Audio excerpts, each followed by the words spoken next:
Pode vir, pode chegar, pode ver e até tocar. O amor é raro. O amor é raro e acha quem procura. Para todo mal a cura.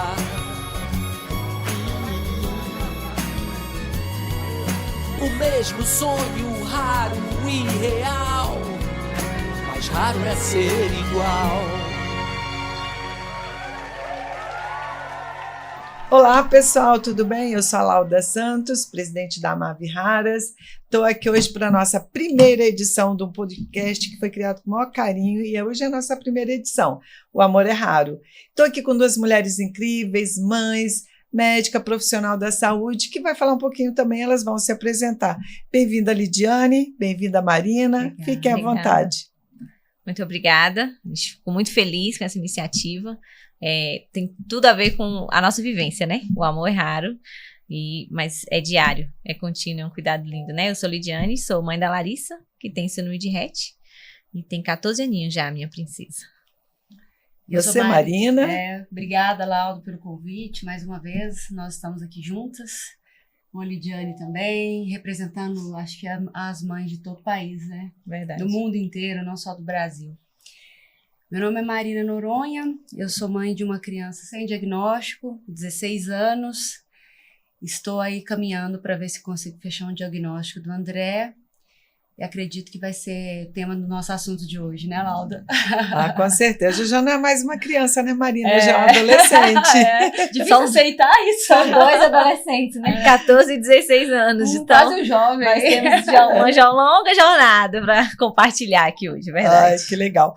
Mas, gente, eu não sei se vocês sabem, aqui uma curiosidade, o 29 de fevereiro, né? A gente está no mês das doenças raras, então a gente está falando, a gente criou esse podcast exatamente para mostrar um pouquinho da importância e como surgiu o 29 de fevereiro.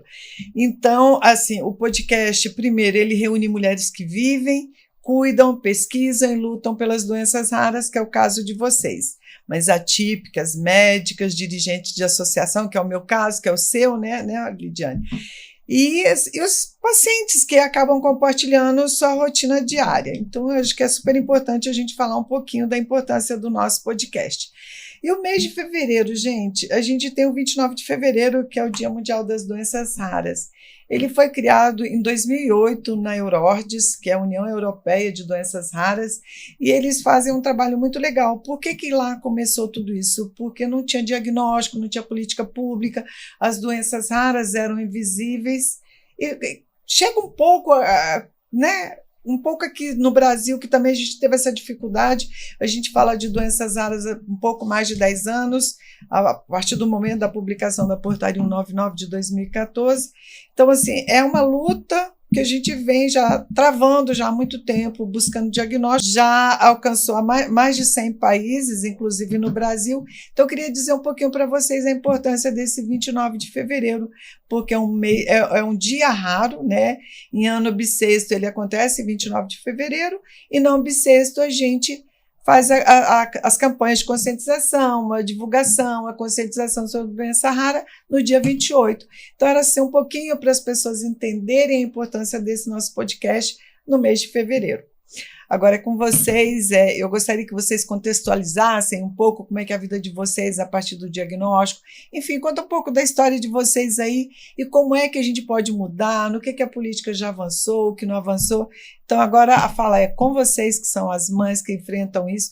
Eu já passei por essa fase. Hoje, os meus filhos são os filhos dos outros.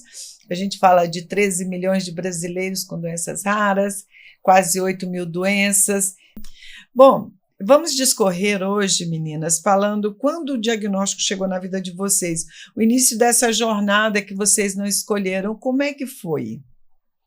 Então, eu sou mãe de 3 mocinhas, né? 3 meninas. Larissa é a caçulinha. Eu tenho maternidade atípica de todas as formas. Minha primeira filha adotiva, e aí eu tive a Letícia e chegou a Larissa, saudável. A minha história se assemelha à de muitas mães que, a princípio, têm um filho saudável, sem alterações, na sua saúde, com desenvolvimento motor adequado, e, de repente, ela começou a perder as habilidades que ela já tinha adquirido. Então, assim, a princípio, não teve um diagnóstico que chegou já mudando a nossa realidade. Foi uma perda de habilidades que já foi gerando aquela busca pelo diagnóstico que na verdade, demorou 2 anos. Então, até assim, porque você é profissional de saúde, né, Lidiane? Tem uma visão diferenciada, né? mesmo como profissional de saúde, ainda demorou 2 anos para descobrir. Né? Quando a Larissa nasceu, foi bom você falar com relação a essa questão de ser profissional de saúde. Eu sou da atenção primária, mas inicialmente eu só atuava como agente comunitário de saúde, que é o meu cargo na secretaria. E então a gente está dentro do ambiente de saúde, mas não é um profissional fim, né? É um profissional do meio que faz aquele vínculo com a comunidade. Quando a Larissa nasceu, estava tudo tranquilo, sem nenhuma alteração, mas como a gente está incluído dentro do contexto, começamos a ver, perdeu a habilidade, começamos a procurar. Aí, depois de 2 anos, tivemos o diagnóstico, que mudou a nossa realidade, e eu fui ver a nossa necessidade de profissionais. Então, depois que a Larissa já tinha um diagnóstico, depois de 3 anos que a Larissa já tinha recebido o diagnóstico, eu decidi fazer o curso de fisioterapia. Então, assim, hoje eu sou uma profissional da saúde da área fim para atender a Larissa e os pacientes raros pela falta de profissionais, né? Que você falou conhecimento, assim, na verdade. Pela falta né? de conhecimento das pessoas. Então, quando você falou assim, como profissional de saúde, você tem uma visão diferenciada. Eu, como mãe, comecei com a visão diferenciada e pela falta de profissionais, eu falei, eu vou ter que ser uma profissional para ajudar a minha filha e outros pacientes com doenças raras. Então, assim, o diagnóstico mudou as nossas vidas como um todo, inclusive a minha profissão, né? Hoje eu sou fisioterapeuta. Virou a chave. Hoje virou completamente. Então, o diagnóstico chegou depois de 2 anos, como eu falei, dos sintomas, depois de muita luta, muitos exames, muita busca, mas ele chegou só para nortear. Eu sempre falo que o diagnóstico não é destino, ele norteia as nossas atitudes, norteia os tratamentos, norteia o que a gente vai fazer com os nossos filhos, porque eu vejo às vezes a gente faz acolhimento das famílias e algumas mães ficam vivendo aquele luto diário porque aquele filho sonhado não existe e ela recebeu um outro filho com um diagnóstico diferenciado, né? Com um diagnóstico que ela não está conseguindo lidar. E eu falo muito para elas que o diagnóstico não é destino, é só um norte, que a gente precisa lembrar disso todos os dias. Ele não define os nossos filhos. E muitas vezes, como a Marina vai falar, né? Nem tem um diagnóstico, mas vive uma realidade. E eles não definem os nossos filhos. Então, o diagnóstico da Larissa mudou a minha vida, a minha profissão, a vida dos meus familiares, os nossos amigos, todos foram picados pelos bichinhos das doenças raras, todos foram inseridos dentro desse contexto, passaram a ver a vida com um pouquinho mais de delicadeza, observando realmente com cada valor de cada momento, né? Então o diagnóstico mudou tudo pra gente, tudo mesmo. Ou seja, na sua família o raro não é invisível. Não, nem na minha família, nem no meio dos nossos amigos, o raro, as meninas que fazem parte da nossa vida, não só a Larissa hoje, porque a gente incluiu todo mundo, né? Incluiu as pacientes que têm o mesmo diagnóstico, é uma grande família. E a gente procura exatamente mostrar que elas não são invisíveis, não são únicas, são apenas raras. Somos todos raros, né? Uma curiosidade que eu tenho, Lidiane, vou até fazer para você e também para a Marina.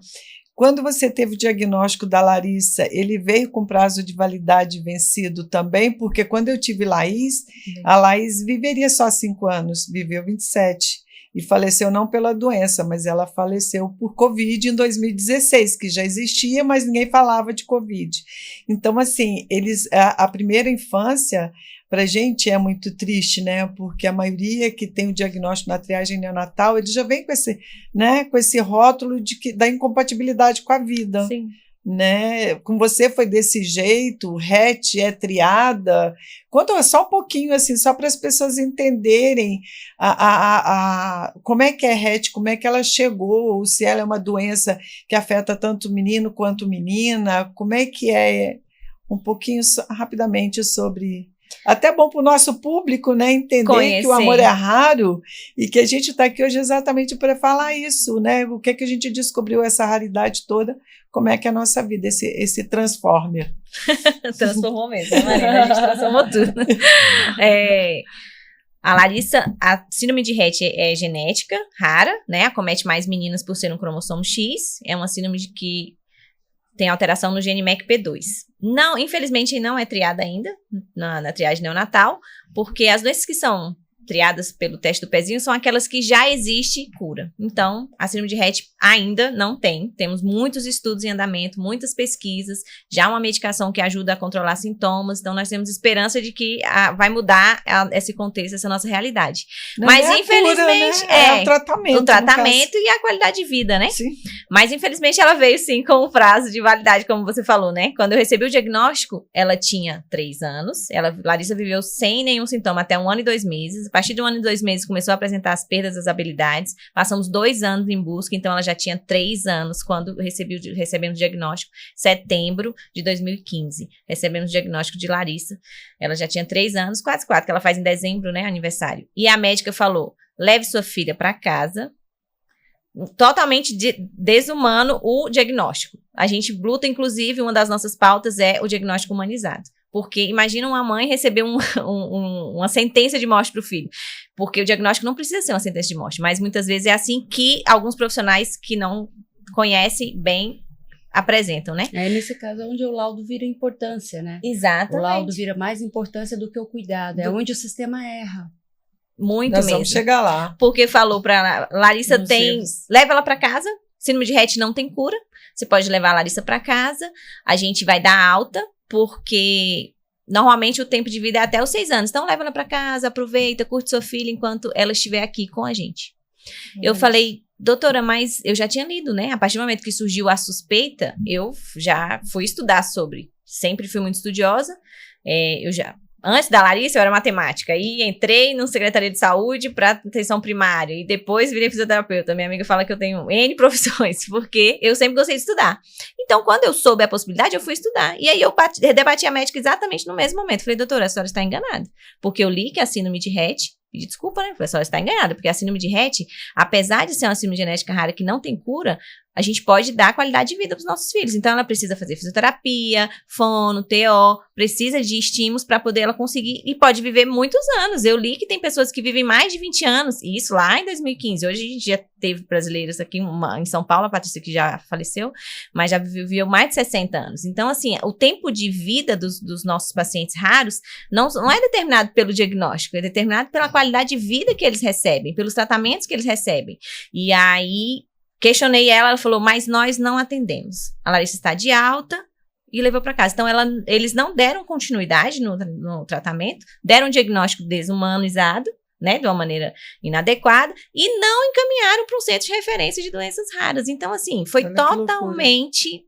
um diagnóstico totalmente inadequado. E essa é uma bandeira que a gente luta, né? Você luta com a gente, que nós lutamos, né? Para que tenhamos profissionais que façam atendimento, acolhimento humanizado, que possam fazer a orientação e que referenciem os nossos filhos. Nós temos, sim, os nossos centros de referência. O que falta, muitas vezes, é o conhecimento. Então, a capacitação dos profissionais.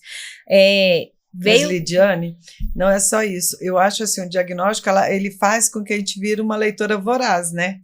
Porque eu, quando soube também o diagnóstico da Laís, eu sentei e chorei. Eu chorei 2 meses. Depois eu falei, gente, chega de chorar, né? Vamos arregaçar as mangas e vamos entender este cenário, o que está acontecendo. Então, eu virei uma leitora voraz também, me envolvi no terceiro setor. Eu acho que é um desafio para a gente, né, Lidiane? Sim, a gente busca exatamente... É isso que a nossa vida mudou totalmente, né? A gente fala, não pode ser assim, tá errado. E se tá errado, a gente precisa contribuir para que seja corrigido. Sim. Então, vai ser corrigido a forma de dar o diagnóstico, o encaminhamento das crianças, até, muitas vezes, o recebimento das famílias, né? Sim. Porque, por exemplo, você falou, você chorou 2 meses depois que recebeu. Eu, quando soube da possibilidade de ser Rett, eu já comecei a estudar. Então, já estudei, já busquei, tudo. Foram 6 meses, porque o exame genético demora 6 meses para sair o resultado. Pelo menos lá em 2015, hoje é mais rápido. E aí, fiquei 6 meses ali estudando. Então, quando ela me deu o diagnóstico de forma totalmente errada, eu já rebati na hora. O pessoal falou assim, você nem chorou, você nem... Eu falei, gente, eu fiquei com tanta raiva do jeito que ela falou, porque ela estava errada. Eu não tive tempo de chorar, não. Eu fui debatendo e fui atrás. Falei, nossa, ela tá errada. E fui atrás de um profissional que fosse diferente. Encontrei uma fisiatra maravilhosa que olhou pra mim e falou, a sua filha é muito mais capaz do que você pode imaginar. E falou Olha sobre a que síndrome legal. de Rett com os olhos brilhando, falando, olha, ela tem as limitações, mas ela surpreende, elas vivem muitos anos. Tudo que eu tinha lido, ela verbalizou. E eu falei, gente, eu vou ser um profissional assim. A Lígia nasceu com a vontade de ser um profissional que fizesse um acolhimento adequado, a orientação adequada e que levasse esperança e não a sentença de morte. Não é? Que E massa. é isso que a gente precisa. Por isso que eu busco ser E é muito essa importante, né, o profissional. agente comunitário nessa nossa história. Então, assim, que eu é muito surreal. Pois né, é, que a gente aí eu vivencia. consigo fazer isso como agente comunitário dentro do meu cargo, da minha função, dentro do serviço público, como fisioterapeuta dentro dos atendimentos fora dali, e com Larissa, né, no acolhimento. Tem as associações, que eu sou voluntária, e que a gente consegue fazer esse acolhimento. Na ABST eu faço o acolhimento das famílias da região centro-oeste, e na AMAV eu atendo os pacientes com um fisioterapeuta. Então, assim, a gente consegue sim fazer a diferença onde a gente estiver, se a gente tiver a visão certa. O que a gente precisa é mudar a visão dos profissionais, né, Marina? E você, O Marina? início dessa jornada, ela é muito complexa, né?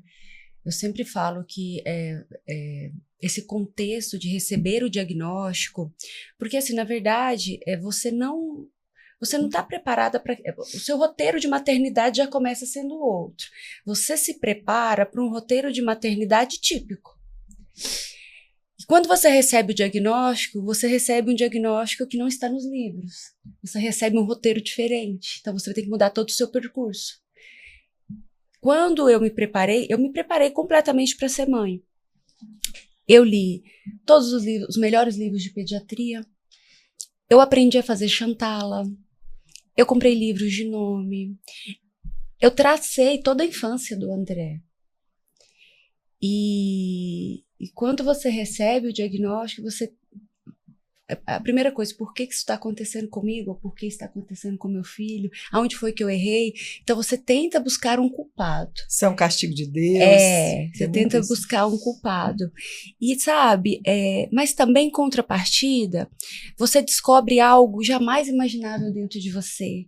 Você se torna voraz, você começa a entender termos médicos, você começa a induzir, a produzir coisas para melhorar a qualidade de vida do seu filho, como no caso você fez, a maioria das mães fazem isso, né?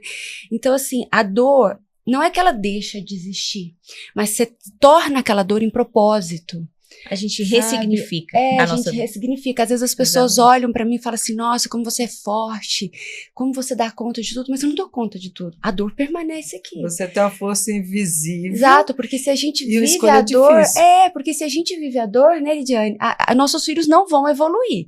Então a gente olha pra eles e fala, esse é meu propósito, esse é meu objetivo, eu vou segui-lo. Porque eu sei a deficiência do meu filho, você não precisa me dizer. Eu não preciso ouvir que o meu filho tem um rostinho torto porque ele usa ventilação.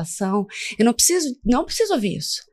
Eu não preciso ouvir, mas seu filho tá inchado. Não, isso eu sei, eu vivo todo dia, mas eu não vivo aquilo ali. Eu vivo o que o meu filho tem de qualidade. E é ela que me apega e que me faz seguir em frente por ele. O que eu posso fazer para dar para ele mais qualidade de vida. Exatamente. E exaltar ali os pontos positivos, porque as pessoas gostam muito de falar sobre os pontos negativos da nossa maternidade atípica, mas os pontos positivos são muito maiores. Isso. E eles se sobressaem aos pontos negativos. E é isso, quando a gente ressignifica a dor, entende o propósito, a gente consegue fazer com que seja diferente. Tudo começa ali, ó. Primeiro, não se fala de filhos especiais no pré-natal. O erro já começa ali.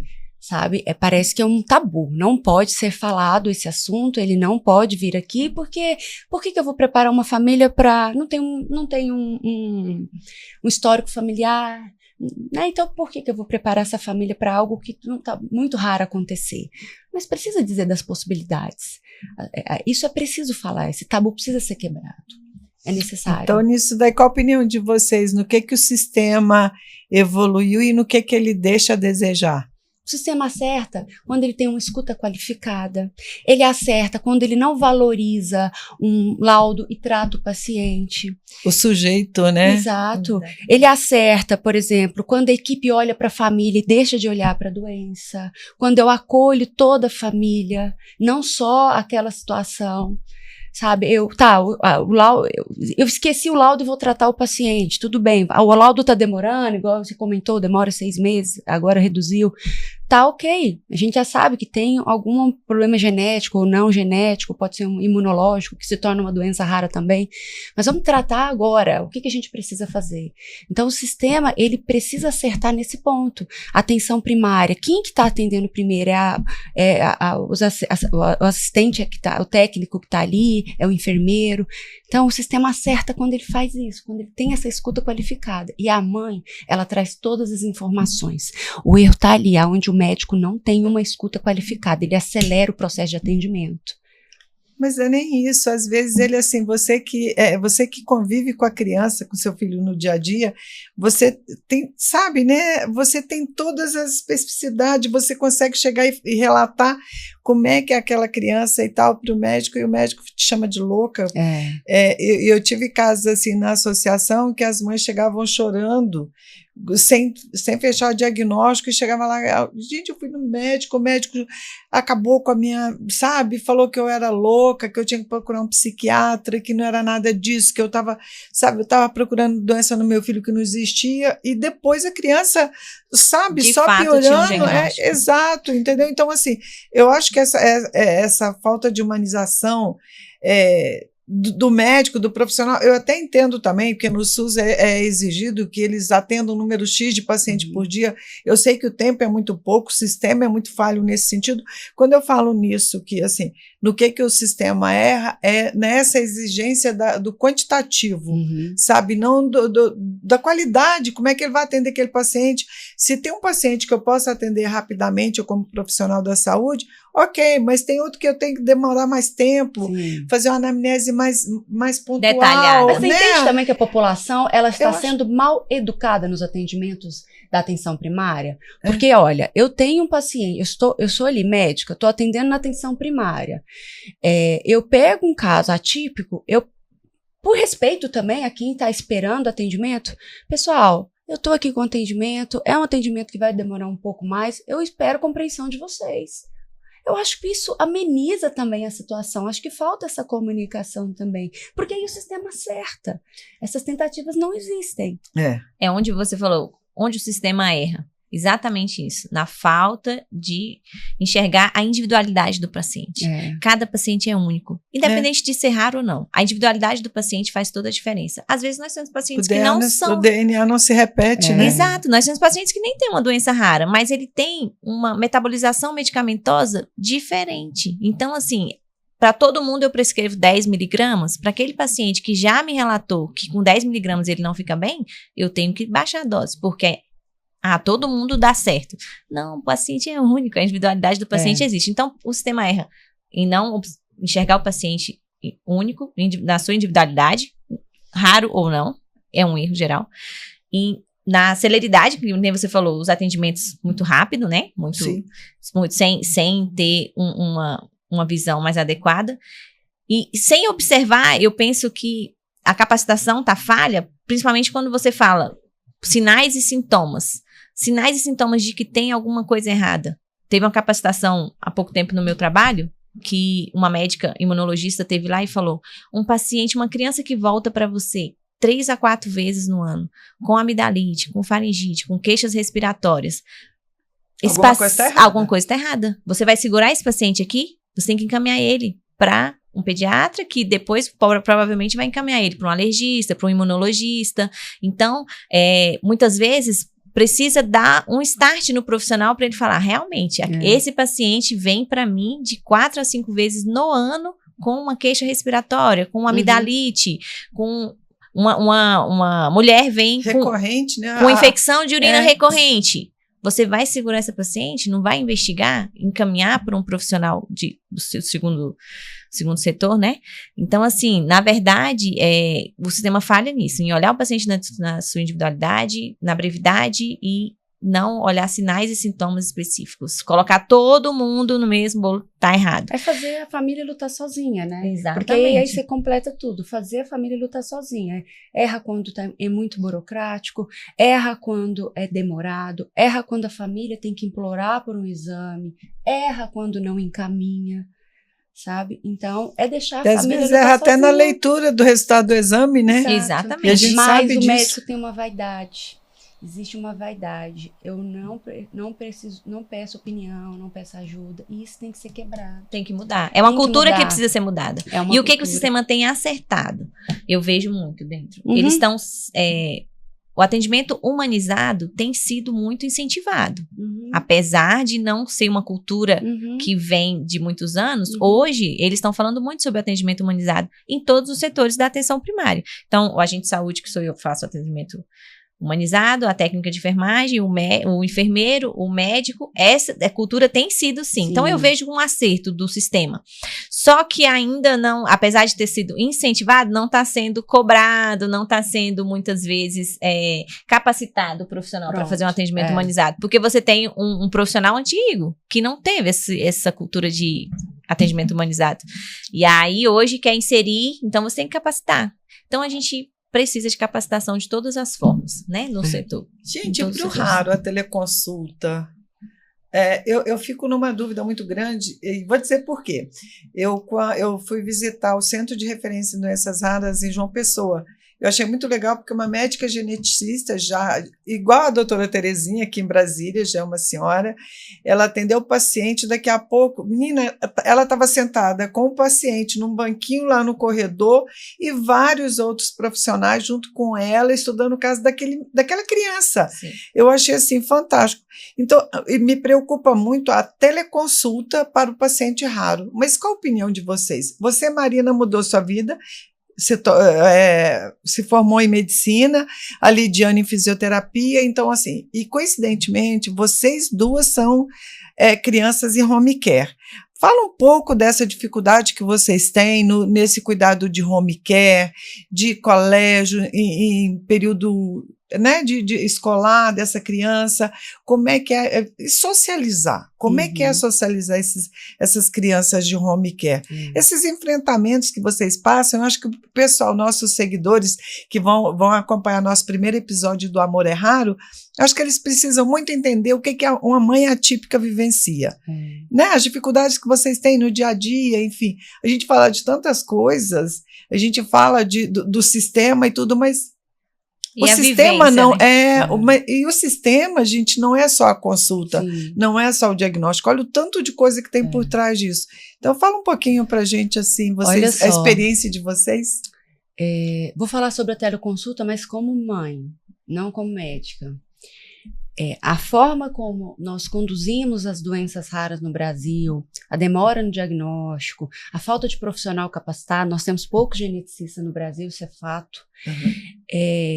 Como mãe, eu te falo que seria útil ter a teleconsulta. Por quê? Geralmente, os primeiros... Diminui a jornada, doutora Marina? Diminui, você sabe por quê? Você consegue ter diagnósticos mais precoces. Porque o tempo, vamos pensar no paciente que depende do SUS, né, que é a maioria. Se você espera por uma consulta no geneticista, sei lá quando você vai passar. Primeiro você tem que passar para atenção primária, primeiro você tem que passar por uma UBS, para depois ser encaminhado, e aí você vai demorar muito tempo. Sistema de regulação. Na medicina, a gente fala que quando o paciente tem problema no coração, tempo é músculo, tempo é cérebro. Para o paciente raro, tempo é a vida dele. É o corpo inteiro completo, não é somente um órgão. Entendeu? Então, quando você consegue uma teleconsulta para esse paciente com geneticista, ele vai conseguir produzir mais, ele vai conseguir atender mais pacientes. A dificuldade dessa mãe se deslocar para até o atendimento é extrema, porque muitas vezes essa mãe não tem alguém que possa ajudá-la dentro de casa. Às vezes tem que levar a criança, às vezes a criança não está num dia bom. A consulta demorou muito tempo a ser marcada. Nem sempre é só um filho, né? Exato. São vários. E às vezes a consulta demorou tanto que eu não posso perder essa consulta. Como que eu vou fazer com meu filho hoje? É um dia problema para mim na minha casa. Como que eu vou para essa consulta? Eu vou perder, eu vou do jeito que der. Entende? Então, quando tem essa teleconsulta, o geneticista consegue antecipar vários questionamentos, que são os primeiros a perguntarem se tem histórico familiar, se fez uso de algum medicamento. Então, ele vai buscando. Anamnese completa, vai fazendo a né? anamnese completa, vai buscando ali para ver se traz algo. Então, nesse primeiro momento, não tem a necessidade da criança estar junto. Então, se a gente for pensar globalmente, eu trago um conforto para a família, eu acelero o sistema, porque ele precisa ser produzido. E aí, num segundo momento, se depender da necessidade, nem sempre o geneticista tem que estar 100% presente. Pode ser assim, uma esporadicamente, diferente do neurofisioterapeuta, sabe? Tem que estar o terapeuta ocupacional que faz a qualidade de vida daquela criança melhorar. E a gente pode introduzir esses cuidados paliativos, que cuidados paliativos não quer dizer que o ser está chegando no fim em fase terminal.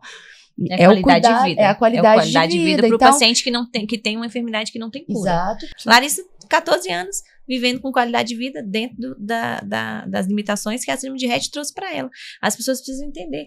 Acho que é porque é uma sentença, né? É uma sentença. Não é bem assim. Mas aí, porque muito tempo os cuidados paliativos ele foi tratado como uma sentença.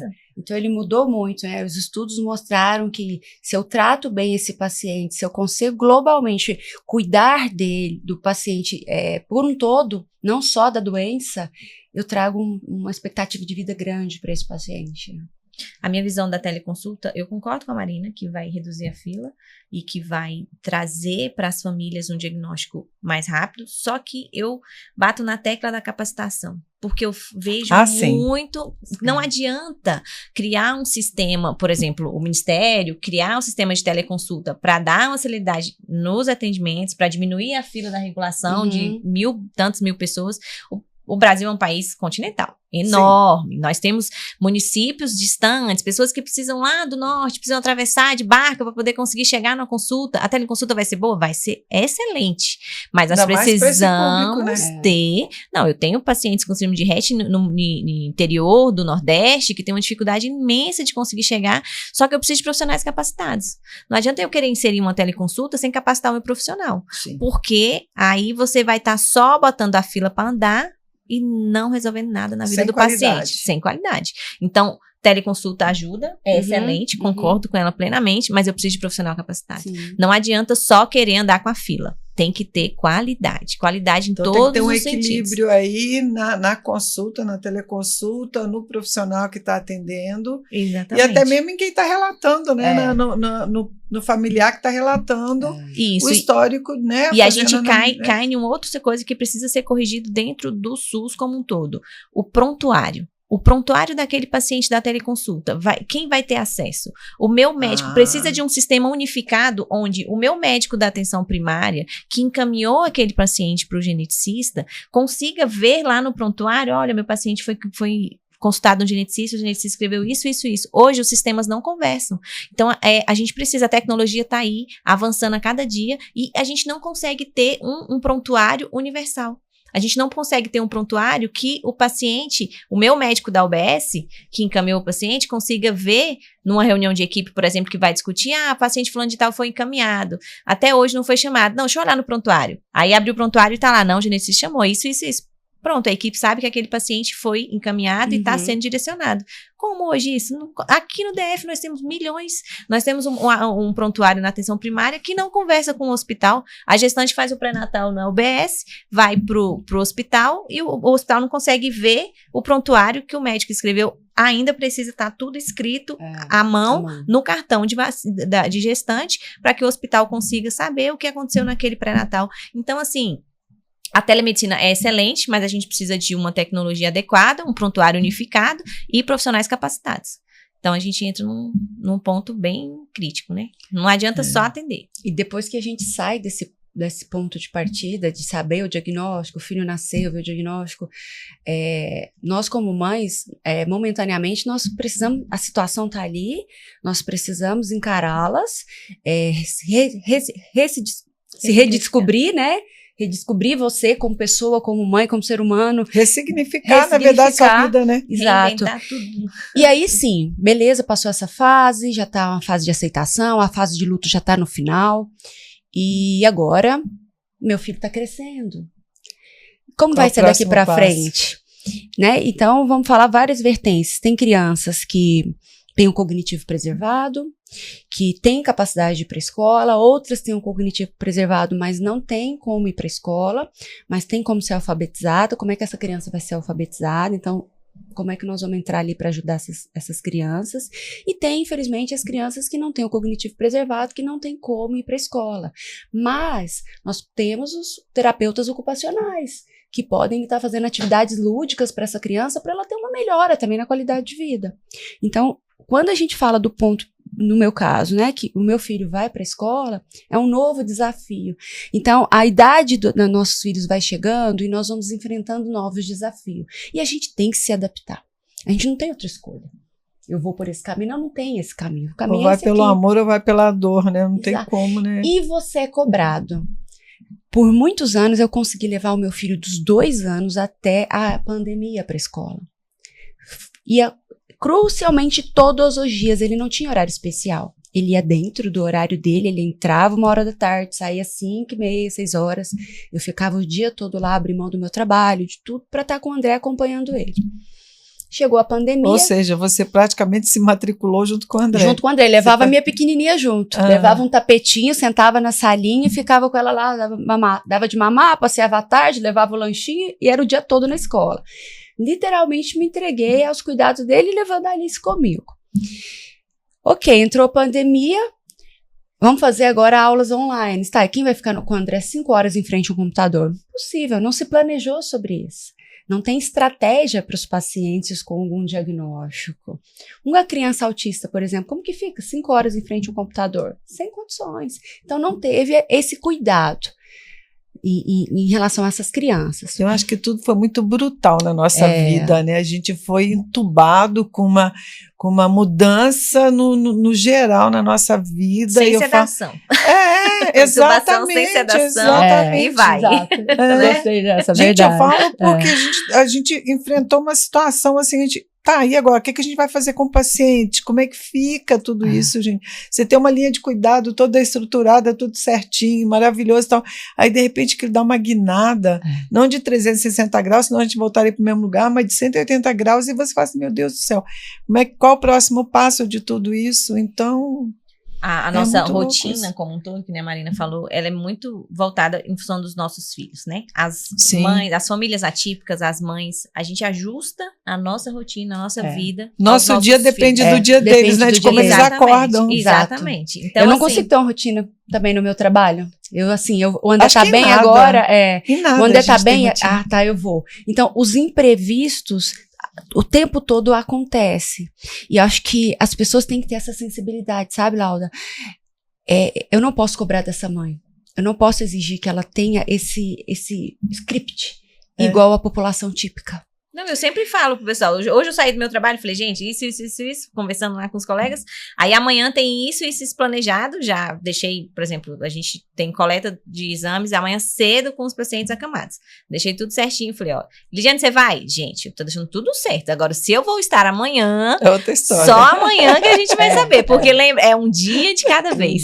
Então, assim, o nosso lema é um dia de cada vez, a gente deixa tudo planejado no trabalho, deixa tudo direcionado, mas é um dia de cada vez. A Larissa tava super bem, todo mundo foi dormir 10 horas da noite, em julho de 2020, pandemia, todo mundo sem trabalhar, a Larissa super bem, todo mundo sorrindo e tudo, 11h15, Larissa começa a convulsionar, já tava todo mundo dormindo, tava eu e a técnica, meu marido tentando ajustar, tentando ver se ela conseguia, se ela voltava e tudo, porque ela tem um VNS, então a gente tentou controlar as crises, não conseguiu, quando todo mundo acordou, no outro dia, a Larissa estava na UTI, entubada.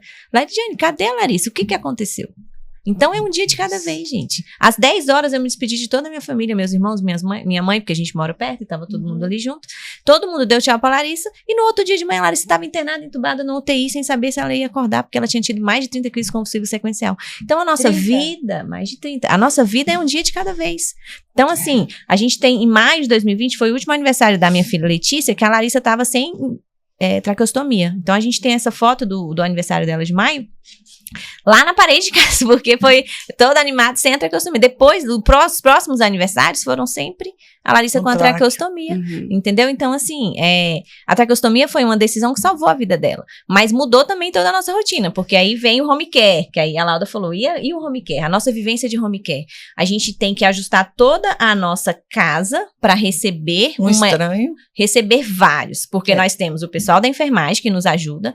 A equipe de home care é uma bênção, a gente agradece porque eles ajudam com a rotina dos nossos filhos. Mas, gente, viver com um home care dentro da sua casa é perder a sua privacidade, entendeu? Então, assim, o tempo inteiro nós temos pessoas diferentes, da enfermagem, os terapeutas, o médico, o enfermeiro, o nutricionista. Nós recebemos vários profissionais dentro da nossa casa todos os dias para ajudar a cuidar dos nossos filhos. Agradecemos, sim, mas a gente perde a privacidade. Então, é uma família agregada. É uma família agregada. E é Hoje mesmo, eu acho sabe? engraçado quando eu Porque olho pra trás do meu home care, eu falo, gente, cada coisa que eu fiz na época, no início do home care, assim... Não, a equipe da Larissa já foi... A gente tem 8 anos de home care, que ela só precisou de home care aos 6, né? Quando ela precisou começar a usar dispositivo para se alimentar, e depois veio a traqueostomia. Antes disso, a gente não precisava de home care, a gente conseguia cuidar dela, né, sem ajuda. E aí... As pessoas foram chegando, então várias pessoas ficaram anos lá em casa. Aí a gente organiza chá de fralda, organiza amigo oculto no final do ano. É uma segunda família.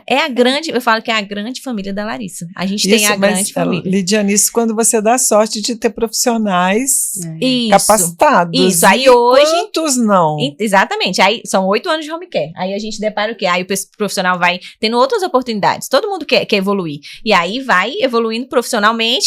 Infelizmente tem que deixar a gente, porque o home care muitas vezes é o início da carreira dos profissionais, e aí vem os novos profissionais, onde você tem que treinar tudo de novo, capacitar tudo de novo.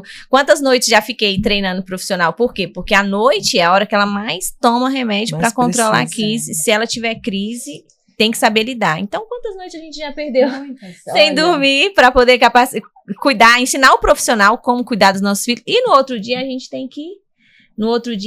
tem que trabalhar, normal. A vida segue. A vida segue. Aí a pessoa olha pra você e fala assim, tá tudo bem. Não, tá tudo bem. Porque não adianta a gente querer, muitas vezes, né, Marina, fazer, não, hoje eu tô muito cansada. A gente tá cansada, mas a vida precisa continuar. Né? A gente toma ali a nossa... Eu vejo tudo isso e, na verdade, as famílias acabam se organizando, né? Quando elas não se organizam... Normalmente elas procuram uma associação que acolhe os pacientes e tal, mas eu vejo muitas associações que surgiram a partir de um diagnóstico, por exemplo. Vou falar pela Mavi Raras, que foi fundada pelo Rogério. Quando ele teve o diagnóstico de neurofibromatose da Maria Vitória, ele se viu na obrigação de criar uma associação para orientar outras pessoas sobre neurofibromatose, aquela coisa toda. Então, assim, no caso de vocês, quando a gente se organiza, como é que vocês veem as políticas públicas que ainda precisam que precisam sair do papel, o que a gente leva para eles, que esse é o nosso papel enquanto dirigentes, né, de instituição que acolhe os pacientes e os familiares, que a gente não acolhe só o paciente. Quando me perguntam assim, quantos pacientes você tem? Eu falo, gente, eu tenho tantas famílias associadas à AMAV. Então, assim, a gente conta o todo, a gente não conta só o paciente. Então, eu acho que é extremamente importante. Eu queria ver também como é que vocês veem o papel do terceiro setor, o acolhimento de associação na vida de vocês. E que acabam que vocês participam também das associações, né? Eu falo por você, Marina, que faz parte do Conselho Científico da AMAV, vejo a Lid, que faz parte da fisioterapia e é uma profissional de saúde, é mãe atípica, e também é dirigente da Associação Abrit aqui em Brasília. Então, assim, é esse o nosso papel. E o que é legal, assim, eu acho que a gente tem um diferencial, né? Não sei se vocês concordam, mas pelo menos a gente dialoga, né? A gente conversa entre nós. Né? Eu digo assim, quando uma mãe ela se expõe o diagnóstico dela, do filho, ela fala sozinha. Ela fala da dor dela, ela fala da emoção. Quando 100 mães falam juntas, elas falam de um movimento. E é aí que as políticas públicas entram. Aí que as políticas públicas acontecem. Quando eu consigo reunir com várias mães. Às vezes as mães estão cansadas, saturadas. Vou reunir para quê? Vou falar por quê? Mas a gente precisa ter voz. As mães precisam falar. As famílias, o cuidador que seja, diz mãe, mas tem muito ali só o pai que cuida. Às vezes é um tio, né, um primo. Então essa voz... é o que faz as políticas públicas acontecerem. É através dessas... Ecoa, né? É através das organizações como a Mavi Raras que nós conseguimos trazer estatísticas. E é lamentável isso, né? Porque os políticos, quem tem o poder da decisão, nos vê como número, né? Exato. Então, infelizmente, é uma realidade, é uma realidade, né? Que eles, para muitas coisas, somos apenas números, mas quando nós nos reunimos e fazemos a voz ecoar, como a Marina falou, esses números se multiplicam, porque um paciente raro representa ali no mínimo outras 5 pessoas da sua família. E aí a gente você coloca tem o direito coletivo. Pai, mãe, irmãos, avós, entendeu? Então, um paciente raro, são 3 milhões de raro, multiplica pelas famílias, são muito mais. Então, na verdade, quando você fala a importância das associações do terceiro setor, quando eu recebi o diagnóstico da Larissa e me vi sozinha aqui em Brasília, porque não tinha outra pessoa com síndrome de Rett que eu conhecesse, procurei, achei fui para o Rio de Janeiro, fiquei 10 meses com a Larissa, nós recebemos o diagnóstico em outubro de 2015, dezembro de 2015 nós estávamos no Rio de Janeiro, passando por uma avaliação com a fisiatra, que olhou para a Larissa e atendeu ela, e acolheu e me falou, nós temos muito o que fazer por ela, ela tem muito o que viver. E aí, em fevereiro de 2016, nós estávamos no Rio de Janeiro, ficamos 10 meses lá. Nesses 10 meses, eu conheci vários pacientes com síndrome de Rett, conheci a ABRIT, que é a Associação Brasileira de Síndrome de Rett, e a partir de então, a nossa vida mudou, porque nós vimos que dá para viver muito bem com a síndrome de Rett, e o acolhimento faz toda a diferença. Então, assim, 2016 pra gente, 10 anos agora que vai ter, foi um ano incrível, onde a gente viu que a Larissa podia muito, tudo que a gente podia fazer, fomos treinados e capacitados lá para ser a família que a Larissa precisava e merecia, e também para acolher outras famílias. Então, quando nós voltamos aqui para Brasília, em outubro de no final de 2016, a ABRIT veio junto, porque eu trouxe esse acolhimento para cá, das outras famílias, entendeu? Falei, não, ninguém mais vai receber um diagnóstico como se fosse uma sentença. Pode até receber do médico, mas quando cair na minha mão, eu vou mostrar que é diferente. Por quê? Porque não é uma sentença. E é isso que acontece. E a gente acolhe e fala, não, a síndrome de Rett é uma síndrome genética rara, sem cura, mas a sua filha pode muito, é super capaz. Recentemente, agora, no Ibero-Americano, uma família recebeu o diagnóstico, foi lá, conheceu, nós fizemos o acolhimento. E assim, aquele momento do luto inicial e a família... Depois, hoje já entende que a síndrome de Rett tem sim todas as suas limitações, mas porque a gente vive um luto com filho vivo, né? Exato, gente, mas não é uma sentença. E aí outra mãe que recebeu o diagnóstico no início do ano passado e abraçou essa causa de falar e de conscientizar, e aí ela falou interessante, ela disse que sim, que uma colega perguntou, mas por que você tá falando tanto? Por que conscientizar? Por que falar tanto? Ela falou assim, porque é importante, porque outras pessoas precisam ter o diagnóstico, porque é assim que se constrói políticas públicas. Então nós aqui, e a gente fala com conhecimento de causa. As associações, o acolhimento, vai contagiando as famílias, vai contagiando os raros e mostrando que não fica só no seu mundinho aqui dentro do seu acolhimento, dentro das necessidades do seu filho. Vamos expandir para que todo mundo veja, entenda as nossas necessidades, entenda que as políticas públicas são importantes e façam realmente a diferença. Então, eu vejo isso muito dentro das famílias da síndrome de Rett, que é com quem eu mais atuo como voluntária, e também lá na Mavi, as outras famílias que têm os outros diagnósticos, que a gente acaba trabalhando com todos, que a partir do momento que eles entendem a força que eles têm, quando se unem, aí a gente faz acontecer. Nossa, gente, que papo maravilhoso, né? Por isso que nosso amor é raro mesmo. Olha, eu adoraria a gente continuar essa conversa aqui. Eu tenho certeza que os telespectadores também, quem vai nos acompanhar no canal do YouTube da Mavi Raras, no de vocês, da ABRIT, depois se vocês puderem deixar as redes sociais de vocês, eu acho que é extremamente importante. A gente tem que ter na cabeça que 29 não é um símbolo, né? Que ele não tem limite, que a gente precisa trabalhar as doenças raras os 365 dias do ano, e que embora que a mobilização ela aconteça em fevereiro, o movimento ele reforça que as doenças são raras, mas o cuidado é diário, a luta é contínua, e o direito à vida não pode ser exceção, né, gente? Então, se vocês puderem deixar uma palavrinha aí para o pessoal, para o nosso público, eu vou agradecer demais. E vem aí o segundo episódio. Em breve a gente vai dar notícia do nosso novo episódio, que a gente tem tanta coisa para falar sobre o amor, sobre o cuidado com os nossos rarinhos, né? A gente precisa cuidar muito do psicológico, né, do emocional, como é que nós vamos ter isso daí, quais são os direitos dos pacientes raros. Enfim, a gente tem um leque de opções para falar sobre os raros, Todo e dia, é isso. todo dia dá pra falar, porque Nossa, é muito assunto. Eu acho que a gente pode fazer um podcast diário, né? quase isso. E vocês já perceberam, né, que mulher não fala pouco. Exatamente. É isso, gente. Vou Obrigada deixar e uma fiquem à frase, vontade. uma aí. mensagem para as mães. Mães, nós não escolhemos essa jornada, mas a gente pode transformá-la em uma luta coletiva. Essa é a minha mensagem para as mães. Vou deixar meu Instagram, Marina Alves Noronha. Lá eu compartilho com vocês minha história de vida, novidades que vêm chegando para nós, para os pacientes raros, que vem acontecendo de novo. Tecnologia assistível, eu falo bastante também. E a gente compartilha diagnóstico, compartilha dor, compartilha amor. Sorrisos, eventos diversos também. Isso. As minhas colegas aqui.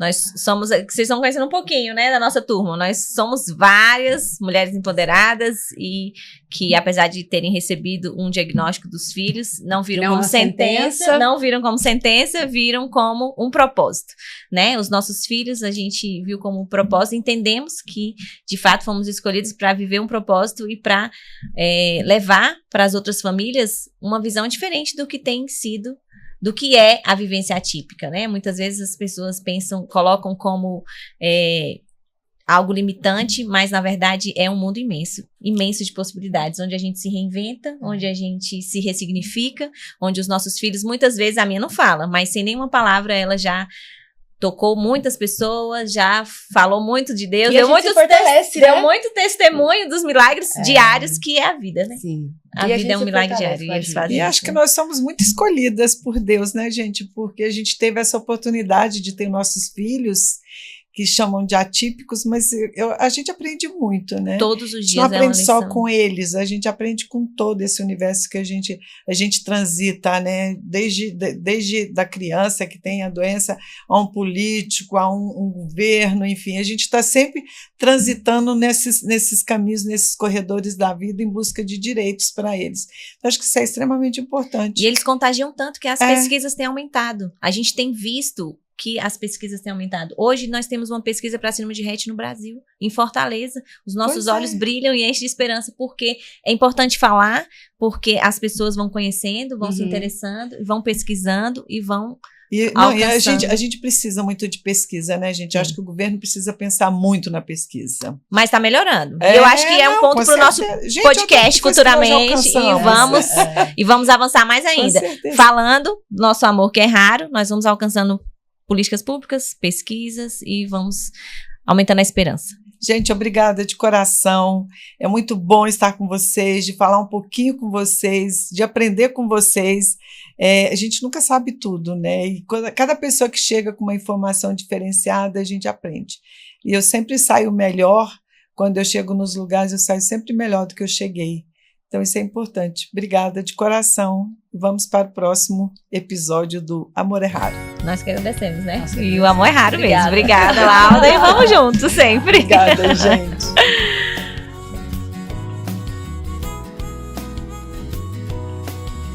Pode vir, pode chegar, pode ver e até tocar.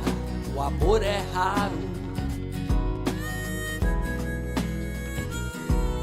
O amor é raro e acha quem procura, para todo mal a cura.